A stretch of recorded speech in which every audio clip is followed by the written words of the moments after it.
Hello everyone. कैसे हो आप सब? मुझे उम्मीद है आप सब बहुत अच्छे होंगे। आज हम क्लास 11th के टॉपिक लॉज ऑफ मोशन में आगे की क्लास करेंगे। आज हम पढ़ेंगे फ्री बॉडी डायग्राम्स। तो क्लास की शुरुआत करते हैं कनकरेंट फोर्सेस से। क्या होता है कनकरेंट फोर्सेस? कनकरेंट वर्ड का मतलब है सेम पॉइंट। ऐसी फोर्स जो सेम पॉइंट पे एक्ट करती हैं, उन फोर्स को हम कहेंगे कनकरेंट फोर्सेस। जैसे ऐसा समझो कि ये मेरे पास है एक ब्लॉक, और इस ब्लॉक पे कुछ फोर्सेस एक्ट कर रही हैं। इस डायरेक्शन में एक्ट कर रही है एक फोर्स F1, दूसरी एक और फोर्स F2 इस डायरेक्शन में एक्ट कर रही है, एंड एक और फोर्स है F3 जो एक्ट कर रही है इस डायरेक्शन में। तीन फोर्सेस इस पे एक्ट कर रही हैं। अगर मैं इन फोर्सेस की लाइन ऑफ एक्शन देखूं, लाइन ऑफ एक्शन, ये लाइन ऑफ एक्शन होगी F1 के लिए, F2 के लिए ये लाइन ऑफ एक्शन, और F3 के लिए ये लाइन ऑफ एक्शन। ये क्या है? Line of action. तो मैं ऐसा कह सकता हूं कि वो फोर्सेस जिनकी लाइन ऑफ एक्शन एक ही पॉइंट से पास करती है, ऐसी फोर्सेस को हम कहेंगे कनकरेंट फोर्सेस। और इस पॉइंट को हम क्या कहेंगे? इसको कहेंगे point of action. Point of action. तो वो फोर्स जो एक ही पॉइंट पे एक्ट करती हैं उन्हें हम कनकरेंट फोर्सेस कहते हैं, या फिर ऐसी फोर्सेस जिनकी लाइन ऑफ एक्शन एक ही पॉइंट से पास करती है, उन फोर्सेस को कहेंगे कनकरेंट फोर्सेस। हमेशा किसी भी बॉडी पे एक्ट करने वाली कनकरेंट फोर्सेस का sum, total sum of these forces is always equals to zero. मतलब कि ये जो कनकरेंट फोर्सेस होंगी, ये बॉडी की स्टेट पे कोई भी इफेक्ट नहीं डालती, क्योंकि इनका टोटल फोर्स हमेशा कैसी रहेगी? जीरो रहेगी। तो बॉडी अगर रेस्ट में तो रेस्ट में रहेगी, बॉडी अगर मोशन में है तो मोशन में रहेगी। इस केस को हम कहते हैं कि body is in equilibrium. Body जैसी थी वैसी इक्विलिब्रियम में है। अब एक क्वेश्चन है इसी कॉन्सेप्ट पे कि prove that a number of forces are acting on a body, then for equilibrium vector sum of individual forces zero. फिर से मैं वही डायग्राम ड्रॉ कर लेता हूँ जो डायग्राम हमने अभी ड्रॉ किया। हेयर इज ए ब्लॉक, और इस ब्लॉक पे थ्री फोर्सेस एक्ट कर रही हैं। This is force F1, this is force F2, और एक और फोर्स इस डायरेक्शन में एक्ट कर रही है F3। तो ये तीन फोर्सेस हैं जो इस ब्लॉक पे एक्ट कर रही हैं। अगर देखो मैं ऐसे समझूं कि F1 and F2 are two forces which are indicated by two adjacent sides of a parallelogram। ये पैरेललोग्राम की दो एडजेसेंट साइड्स है, तो इनका रिजल्टेंट कहाँ से जाएगा? डायगोनल से, यहाँ से ये चला गया इनका रिजल्टेंट। और रिजल्टेंट क्या होगा? F1 प्लस के F2। अच्छा, अब बोला गया है कि बॉडी इज इन इक्विलिब्रियम, तो बॉडी इज इन इक्विलिब्रियम, तो इक्विलिब्रियम के लिए क्या होना चाहिए? इक्विलिब्रियम के लिए होना चाहिए कि ये दोनों फोर्सेस F1 प्लस F2 और F3 दोनों इक्वल होनी चाहिए, तभी तो इक्विलिब्रियम होगा। अपोजिट डायरेक्शन में फोर्स है, तो हम ऐसा कहेंगे कि F1 plus F2 is equals to minus F3। Minus sign यहाँ पे इंडिकेट करता है डायरेक्शन, कि ये अपोजिट डायरेक्शन में अप्लाइड है। आप F3 को इस तरफ लेके आओ तो देखो क्या मिलेगा? F1 plus F2 plus F3 equals to zero. तो हमने प्रूव कर दिया कि जो टोटल फोर्स होगी वो होगी जीरो। टोटल फोर्स जो एक्ट कर रही होगी इक्विलिब्रियम के केस में, दैट विल बी जीरो। अब पढ़ते हैं मोशन ऑफ कनेक्टेड बॉडीज। इस मोशन ऑफ कनेक्टेड बॉडी को आप इन शॉर्ट FBD भी कहते हैं। FBD का मतलब है free body diagrams. Free body diagram, तो आप इन्हें फ्री बॉडी डायग्राम भी कहते हैं। इन सभी फ्री बॉडी डायग्राम्स को हम समझेंगे क्वेश्चंस की हेल्प से। बहुत सारे समझने हैं, आओ एक एक करके समझते हैं। फर्स्ट है, two blocks of masses M1 and M2 in contact lie on a horizontal smooth surface. The blocks are pushed by a force. If the two blocks are always in contact, what is the force at their common interface? दो blocks M1 और M2 मास के एक दूसरे के साथ connected रखे गए, contact में रखे गए। अगर हम इन्हें एफ फोर्स से पुश कर रहे हैं, अगर आप इनको एफ फोर्स से पुश कर रहे हो तो बताना है कि इनके कॉमन इंटरफेस पे, ये जो इनका इंटरफेस है यहाँ, इस कॉमन इंटरफेस पे फोर्स क्या होगी।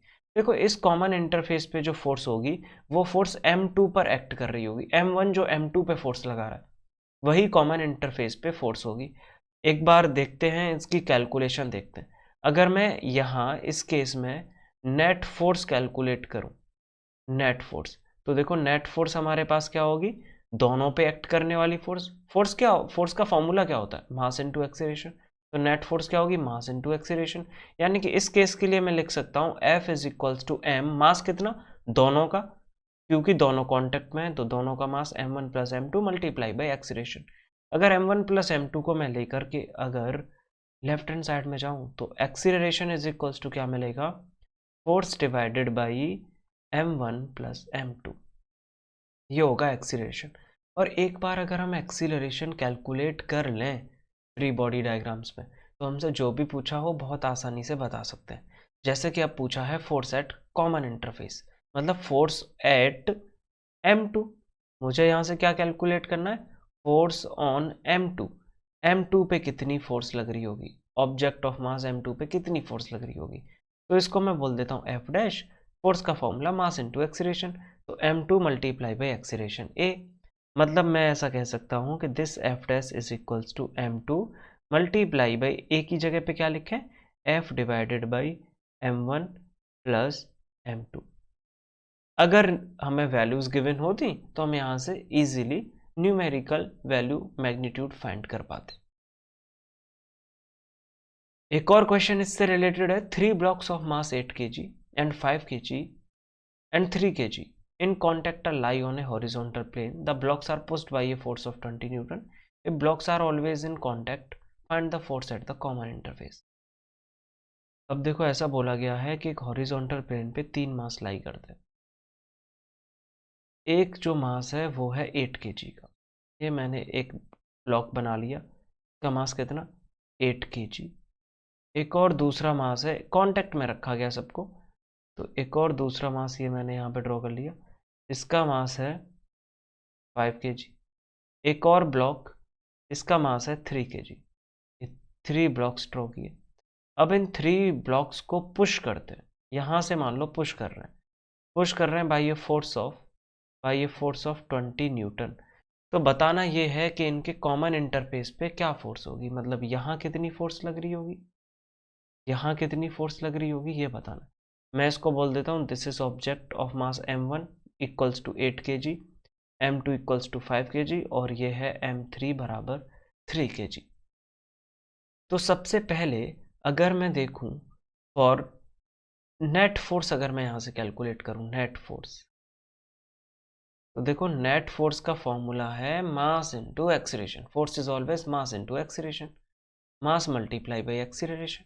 अब फोर्स इधर लग रही है तो ये तीनों ऑब्जेक्ट इस तरफ ए एक्सीलरेशन से मूव कर रहे होंगे। तो force F is equals to मुझे क्या मिलेगा, मास, यानी कि total mass is m1 plus m2 plus m3 multiply by acceleration. Total mass को अगर मैं इधर ले जाऊं तो मुझे मिल जाएगा acceleration is equals to force divided by m1 plus m2 plus m3। Acceleration ऐसा मिला।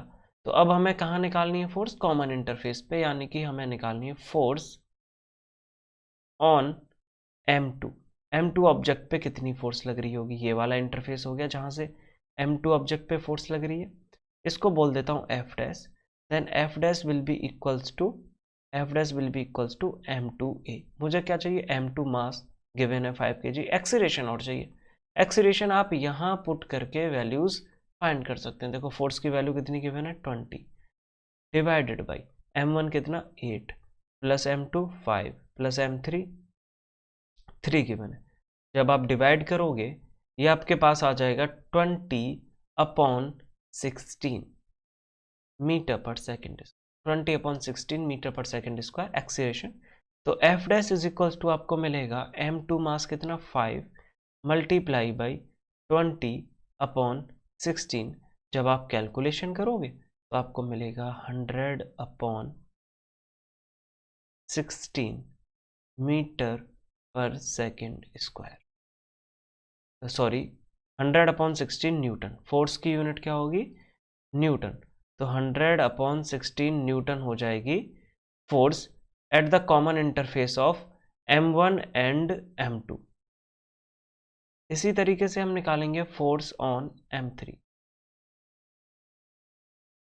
M3 ऑब्जेक्ट पे कितनी फोर्स लग रही होगी? इसको बोल देता हूँ F double dash, this will be equals to M3A।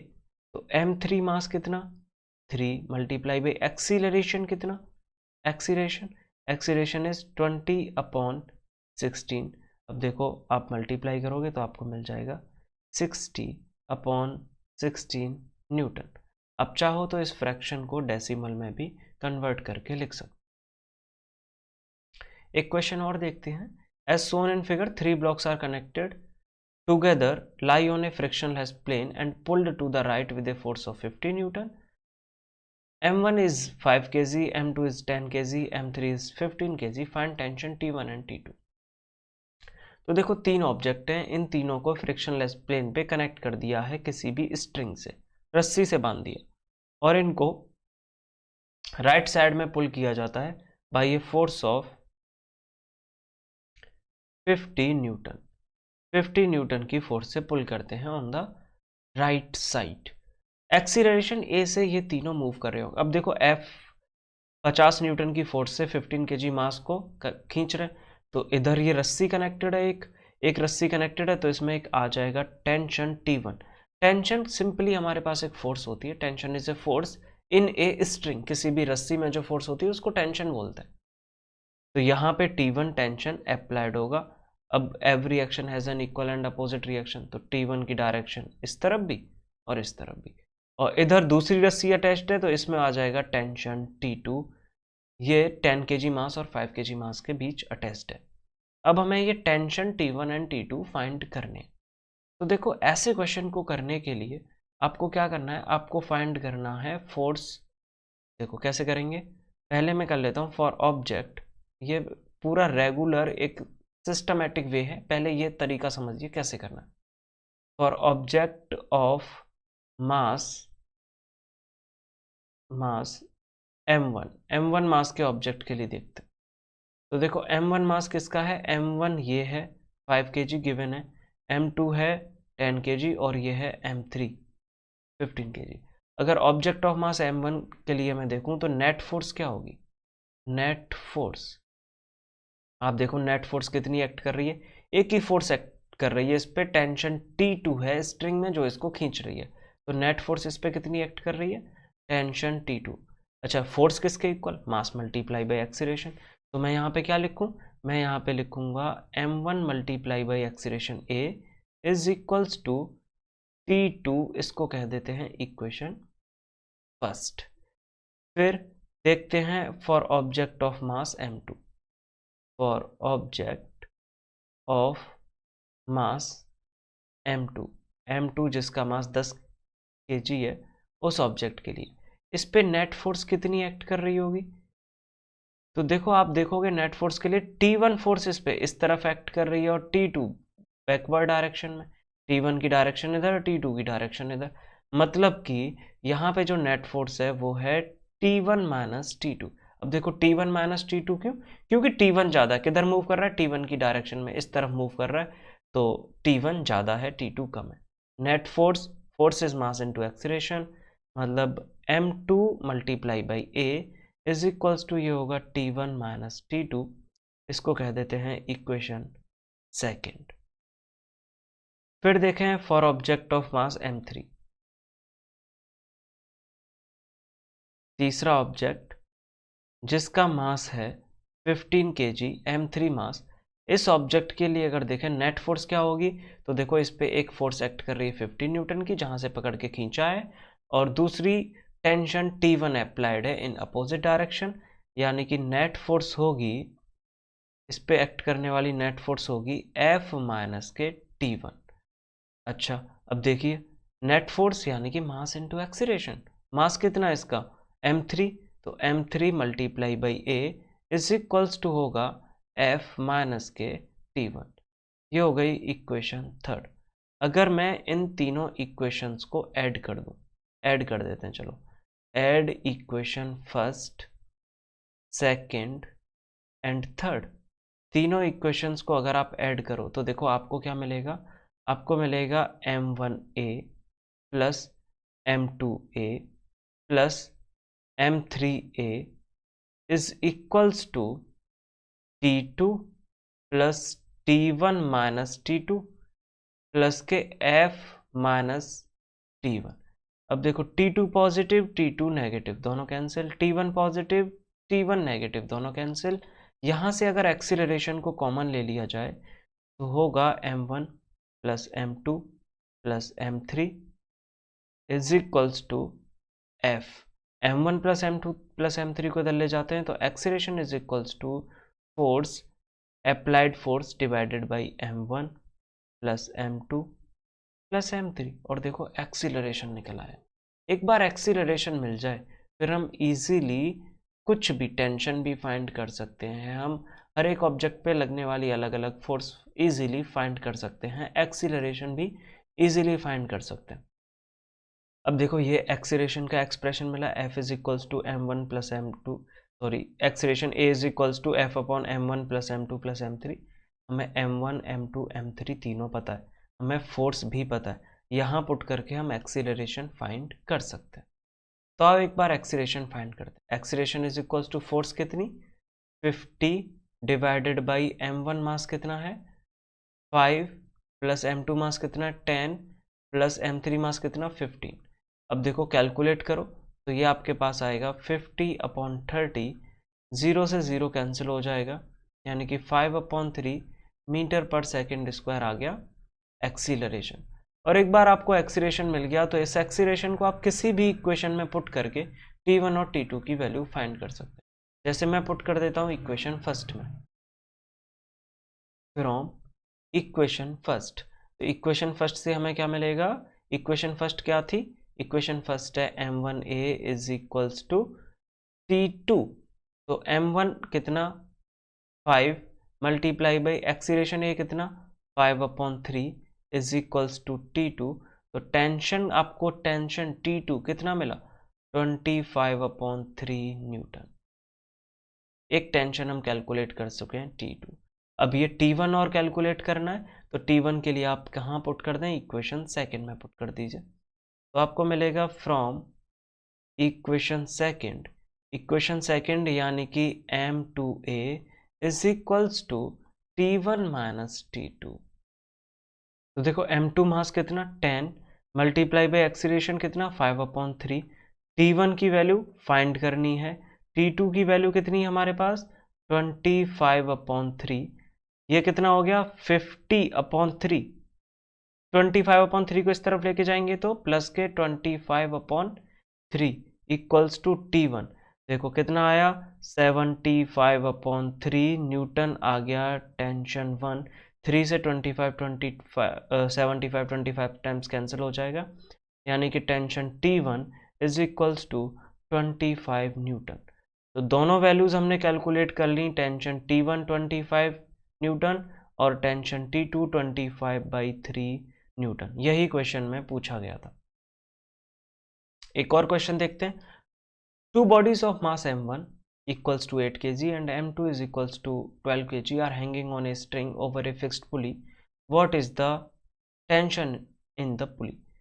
देखो ऐसा बोला गया क्वेश्चन में कि एक पुली को कहीं भी फिक्स करके रख लेते हैं।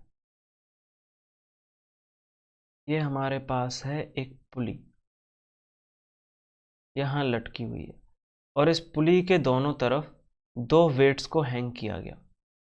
एक वेट है 8 kg, एक वेट कितना 8 kg।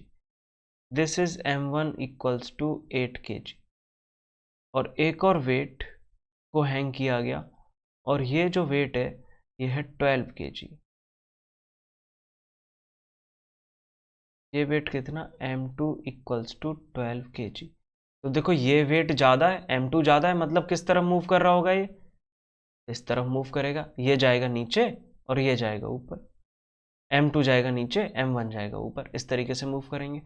डाउनवर्ड डायरेक्शन में m2 को अर्थ अपनी तरफ खींच रही होगी, मतलब डाउनवर्ड डायरेक्शन में इस पर एक फोर्स लगी m2g, लेकिन अर्थ तो m1 मास को भी खींचेगी, तो इस पे भी एक फोर्स लगेगी m1g। अब देखो जरा कैलकुलेशन करते हैं। अब जब डाउनवर्ड डायरेक्शन में इस पे एक m2 फोर्स लग रही है, तो इसके अपोजिट डायरेक्शन रस्सी भी तो टाइट हो जाएगी, रस्सी में भी तो फोर्स आ जाएगी। रस्सी में जो फोर्स आएगी वो टेंशन T, एक रस्सी में एक ही फोर्स आती है, एक ही टेंशन आती है, तो टेंशन T। यहाँ पे ऊपर की तरफ रस्सी टाइट होगी तो टेंशन T की डायरेक्शन अपवर्ड, और यहाँ पे डायरेक्शन कुछ इस तरीके से। अब मैं अगर आपसे बात करूँ for object of mass m1 की, for object of mass m1 मास के ऑब्जेक्ट की बात करूं, तो m1 मास के ऑब्जेक्ट पे नेट फोर्स क्या एक्ट कर रही होगी? नेट फोर्स तो देखो किस तरफ जा रहा है, अपवर्ड डायरेक्शन में जा रहा है, यानी कि एक फोर्स लग रही है इस पे टेंशन T और दूसरी m1g। ज्यादा कौन सी हुई? टेंशन T ज्यादा हुई, क्योंकि उसी की डायरेक्शन में मूव कर रहा है। T माइनस के m1g ये नेट फोर्स। लेकिन फोर्स का फॉर्मूला मास इंटू एक्सीलरेशन, तो क्या लिख दूं इसको? m1a इज इक्वल्स टू किसके इक्वल? T माइनस के m1g। इसको कह देते हैं इक्वेशन फर्स्ट, इसको इक्वेशन फर्स्ट कह देते हैं। अब मैं अगर आपसे कहूं for object of mass m2, दूसरे ऑब्जेक्ट पे कितनी फोर्स लगेगी? m2 ऑब्जेक्ट पे कितनी फोर्स लगेगी? तो देखो अगर यहां नेट फोर्स की बात की जाए, तो नेट फोर्स अब ये किधर मूव कर रहा है? डाउनवर्ड डायरेक्शन में, mtg की डायरेक्शन में, यानी mtg ज्यादा है और ये टेंशन T कम है, तो इसको क्या लिखेंगे? m2g माइनस के T। नेट फोर्स, फोर्स यानी कि मास इंटू एक्सीलरेशन, तो इसका मास कितना? m2 multiply by acceleration a is equals to m2g minus T। इसको कह देते हैं इक्वेशन सेकेंड। फिर से वही कॉन्सेप्ट, दोनों इक्वेशन को ऐड कर लें, ऐड कीजिए, add equation first and second. जब आप फर्स्ट और सेकंड इक्वेशन को ऐड करेंगे तो मिलेगा m1a plus m2a is equals to T minus के m1g plus m2g minus T। अब देखो T पॉजिटिव T नेगेटिव आपस में कैंसिल हो जाएंगे। इस तरफ से अगर मैं एक्सीलरेशन कॉमन ले लूँ तो यहाँ m1 प्लस m2 बचा, इक्वल्स टू इधर क्या आएगा? देखो आपके पास m2g माइनस m1g, यानी कि एक्सीलरेशन इज इक्वल्स टू, यहाँ से भी आपने g कॉमन ले लिया तो बचा m2 minus m1 divided by m1 plus m2, ये आपके पास बचा। अब यहाँ देखो m2 m1 g सब कुछ हमें पता है, एक्सीलरेशन फाइंड करना आसान है, और एक बार एक्सीलरेशन मिल जाए तो हम टेंशन फाइंड कर सकते हैं इजीली। तो पहले एक्सीलरेशन निकालते हैं। तो एक्सीलरेशन इज इक्वल्स टू, हमें क्या फॉर्मूला मिला है? g m2 minus m1 divided by m1 plus m2। Acceleration due to gravity की वैल्यू 10 रख लेते हैं नियर बाई। m2 मास कितना? 12, m1 कितना? 8 डिवाइडेड बाई m1 मास कितना? 8 प्लस 12। तो आपके पास देखो कितना आया ये? 10 मल्टीप्लाई बाई 4 अपॉन 20। 10 से 20 2 टाइम्स कैंसिल और 2 से 4 2 टाइम्स कैंसिल, तो हमें एक्सीलरेशन मिला 2 मीटर पर सेकेंड स्क्वायर। ये आ गया एक्सीलरेशन। अब इस एक्सीलरेशन को किसी भी इक्वेशन में पुट करके आप फाइंड कर सकते हैं टेंशन। मैं अगर फर्स्ट इक्वेशन में पुट कर दूं, कहाँ पुट कर दें इसको? आप इसको पुट कर दीजिए इक्वेशन फर्स्ट में या सेकेंड में, किसी में भी पुट कर सकते हैं। तो मुझे मिलेगा m1a is equals to, first equation क्या है? m1a is equals to t minus के m1a is equals to t minus के m1g। तो m1 कितना मास? 8 मल्टीप्लाई बाई एक्सीलरेशन कितना? 2 इज इक्वल्स टू t निकालना है, m1 mass a multiply by g कितना? 10। तो देखो 8 इंटू 2 16, 10 इंटू 8 80 को इस तरफ लेके गए तो plus 80 is equals to T. Tension आपको यहाँ से मिला 96 न्यूटन। तो इस स्ट्रिंग में 96 न्यूटन्स की फोर्स होगी, 96 न्यूटन्स की टेंशन होगी। अब माइंड में क्वेश्चन ये आता है कि क्या बार बार इतना लंबा फॉर्मेट कॉपी करना पड़ेगा, क्या हर बार ये करना ज़रूरी है?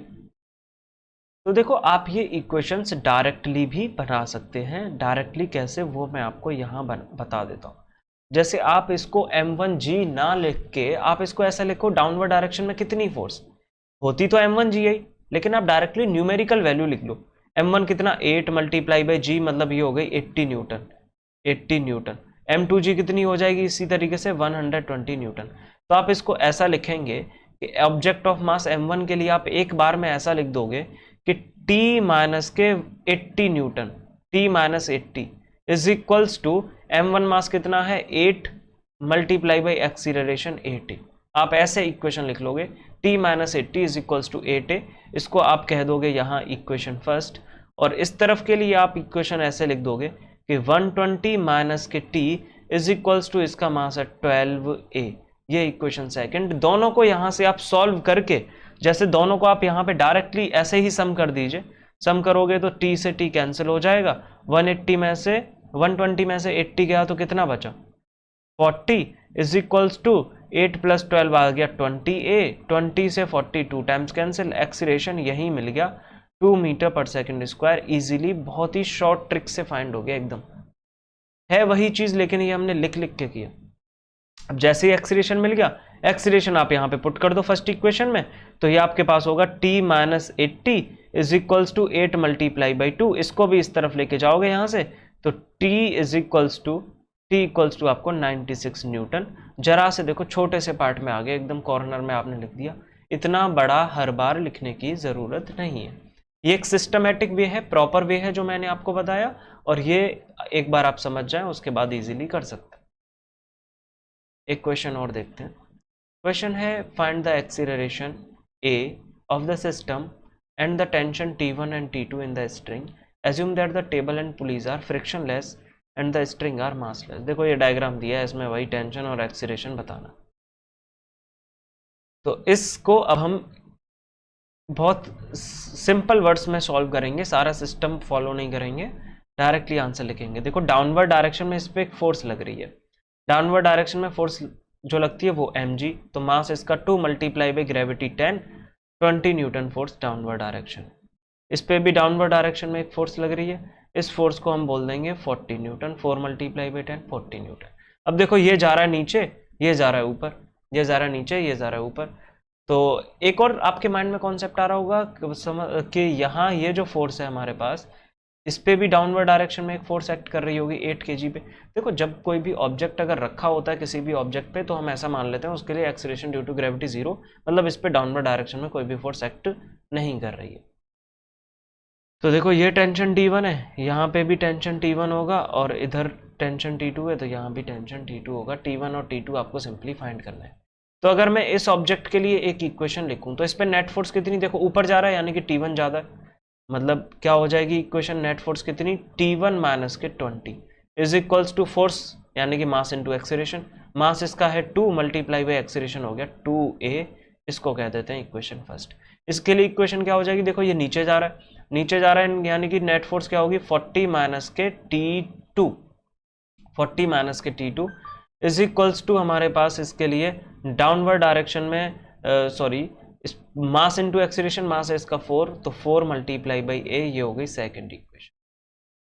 इसके लिए बात करूं तो देखो इस पे एक तो फोर्स लग रही है T1 इस तरफ, T2 इस तरफ, यानी जा किस तरफ रहा है, इस तरफ जा रहा है, तो T2 ज्यादा है। नेट फोर्स क्या हो जाएगी T2 minus T1 is equals to force का फॉर्मूला मास इनटू एक्सीलरेशन यानी कि 8a। ये हो गई तीसरी इक्वेशन। तीनों इक्वेशंस को सॉल्व करके हम यहां से इजीली कैलकुलेट करेंगे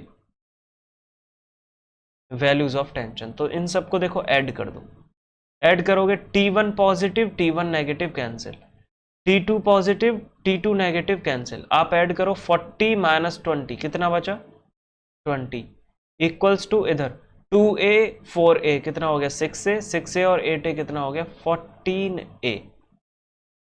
14 को इस तरफ लेके जाओगे तो acceleration is equals to 20 divided by 14, या फिर आप इसको ऐसे लिख सकते हो acceleration is equals to 10 divided by 7 metre per second square.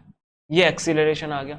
अब इस एक्सीलरेशन की वैल्यू को एक एक करके इक्वेशंस में पुट करते जाओ, किसी भी इक्वेशन में पुट कर लो। फर्स्ट में पुट कर लोगे T1 मिल जाएगा, सेकंड में पुट करोगे T2 मिल जाएगा। तो मैं पहले पुट करता हूँ इक्वेशन फर्स्ट में। तो फ्रॉम इक्वेशन फर्स्ट आप क्या कह सकते हो, आप ऐसा कह सकते हो कि T1 माइनस के 20 बराबर 2 मल्टीप्लाई बाई 10/7।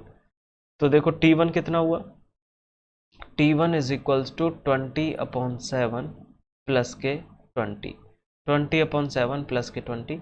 आप कैलकुलेट करोगे T1 मिल जाएगा, कैलकुलेशन करने पे T1 मिल जाएगा, यूनिट न्यूटन, क्योंकि टेंशन क्या होता है, फोर्स होता है। इसी तरीके से अगर आप इसको पुट कर देते हो इक्वेशन सेकंड में, तो आपके पास होगा 40 minus T2 is equals to 4 multiply by 10/7।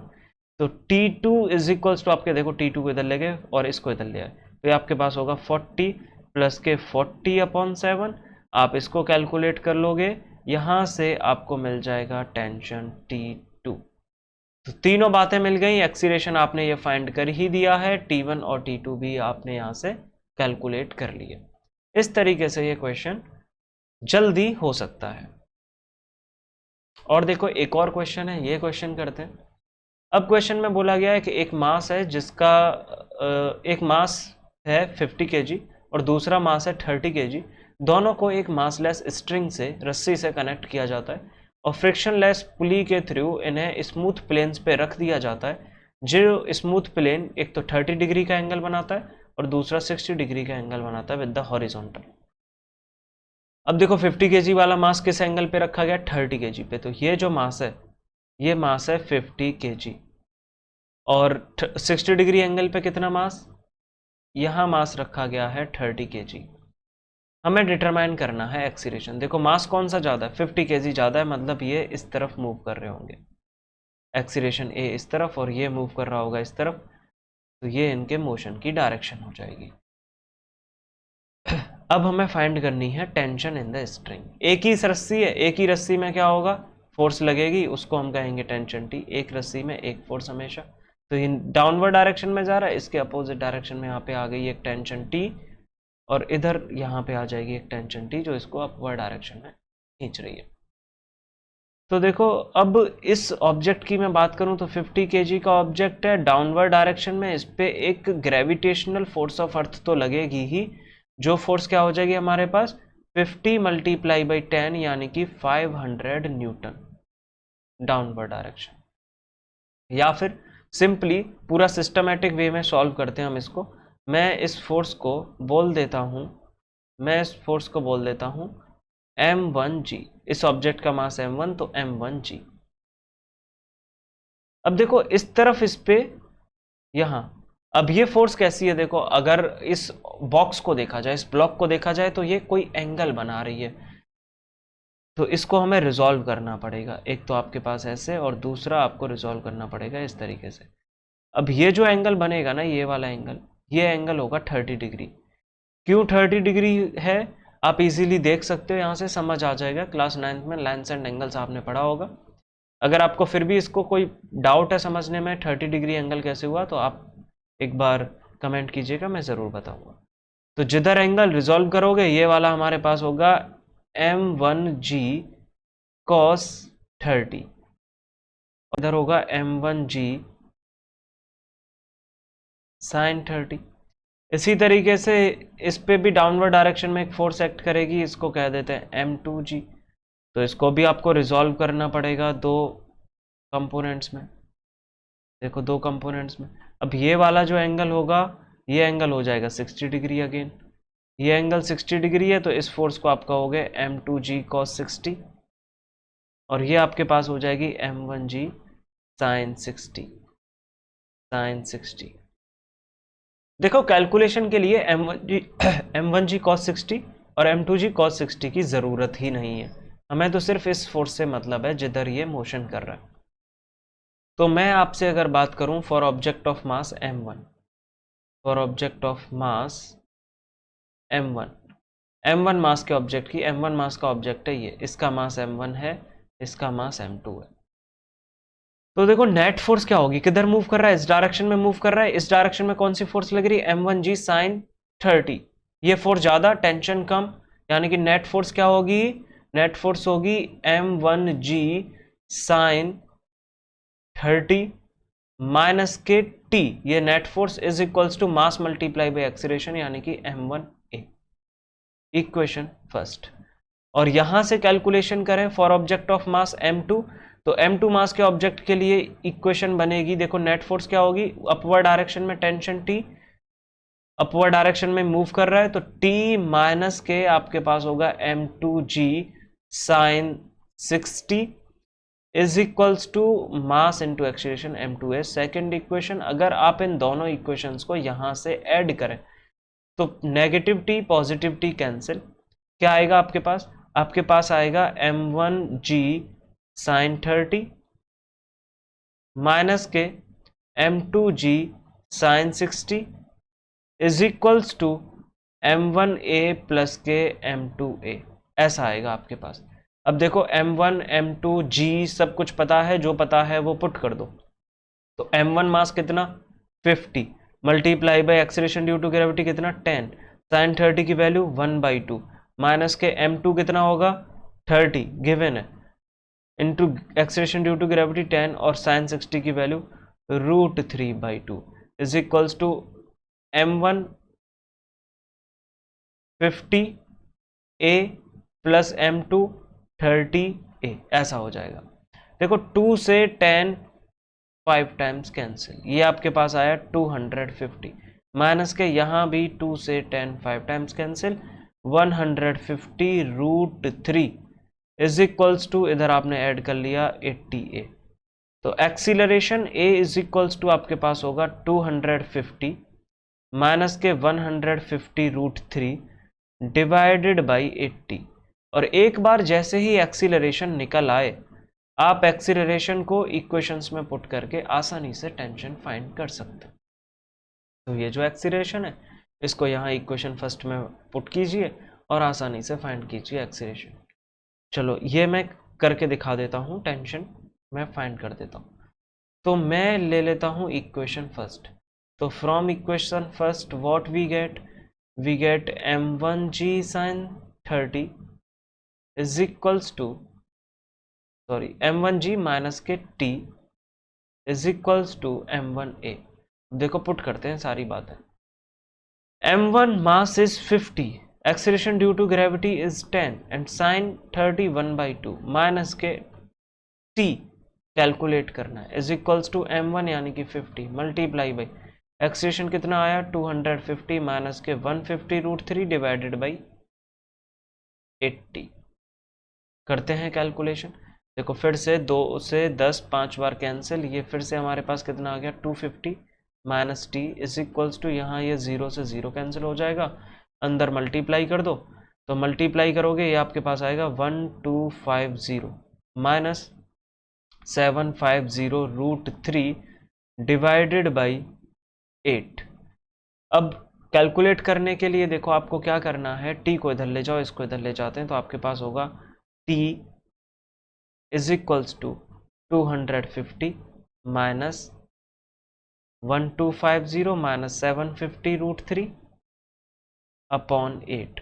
और एक बार आप इसको कैलकुलेट कर लेंगे तो आपको मिल जाएगा टेंशन। इसको कैलकुलेट करना ज़्यादा डिफिकल्ट नहीं है, इजी है, आप आसानी से कैलकुलेट कर सकते हैं, न्यूटन्स में आपको मिल जाएगा टेंशन। अब एक कॉन्सेप्ट और समझते हैं। अब देखो एक क्वेश्चन ऐसा है हमारे पास कि यहाँ है एक, कोई भी हमारे पास ये सरफेस है, इस सरफेस पे, इस सरफेस के साथ एक अटैच्ड है स्ट्रिंग, एक स्ट्रिंग अटैच्ड है,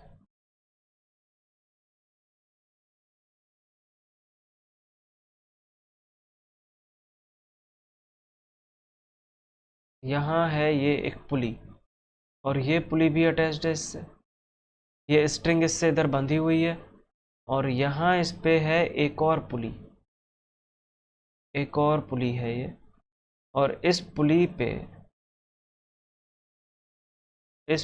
पे एक मास हैंग है, एक मास है कोई भी,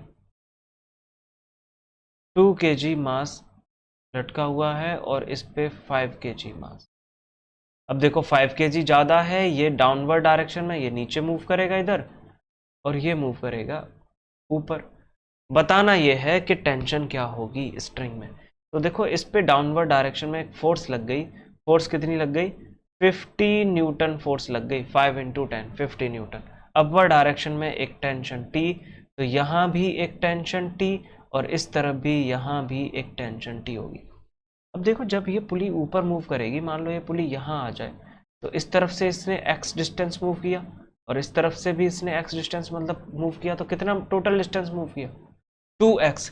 इसी तरीके से इधर जो टोटल फोर्स है वो होगी 2t अपवर्ड डायरेक्शन में। डाउनवर्ड डायरेक्शन में इस पर फोर्स एक्ट कर रही होगी 20 न्यूटन।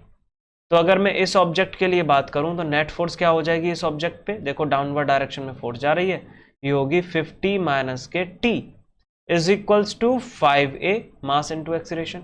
इसको कह देंगे इक्वेशन फर्स्ट। और इसको देखूं तो इस पे कितनी फोर्स होगी? देखो एक इधर से t ऊपर, एक इधर से t ऊपर, 2t और ऊपर ही जा रहा है, यानी कि 2t माइनस के 20, 2t माइनस के 20 इज इक्वल्स टू कितना हो जाएगा? मास इंटू एक्सीलरेशन, यानी कि 2a इक्वेशन सेकंड। अब इस इक्वेशन को सॉल्व करने के लिए फर्स्ट इक्वेशन में 2 का मल्टीप्लाई, क्योंकि किसी भी एक वेरिएबल का कोफिशिएंट इक्वल होना चाहिए। तो आप मल्टीप्लाई कर लोगे, ये इक्वेशन आपके पास बन जाएगी 100, 2 का मल्टीप्लाई करने पे 100 माइनस के 2t is equals to 10a। अब आप इन दोनों इक्वेशंस को सम कर दो, इन दोनों इक्वेशन को सम कर दो। तो देखो 2t माइनस 2t, इधर 100 माइनस 120 आपके पास बचा 80 इज इक्वल्स टू 10 प्लस 2, यह हो जाएगा 12a, यानी कि a is equals to 80/12 metre per second square. Acceleration मिल गया, एक्सीलरेशन को ले जाके चलो पुट कर देते हैं इन द इक्वेशन फर्स्ट।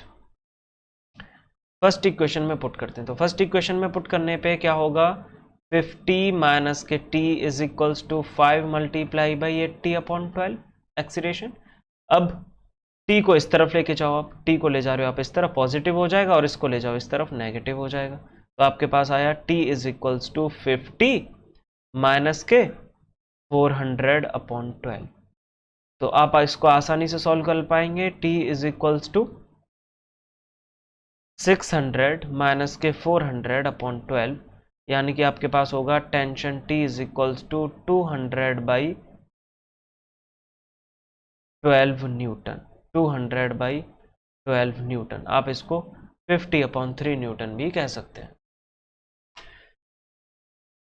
मुझे उम्मीद है आपको ये क्वेश्चंस अच्छे से समझ आए होंगे। अब आपके लिए है एक प्रॉब्लम, ये प्रॉब्लम आपको घर से सॉल्व करनी है, प्रैक्टिस के लिए क्वेश्चन है। आज की इस क्लास को यहीं पे ख़त्म करते हैं।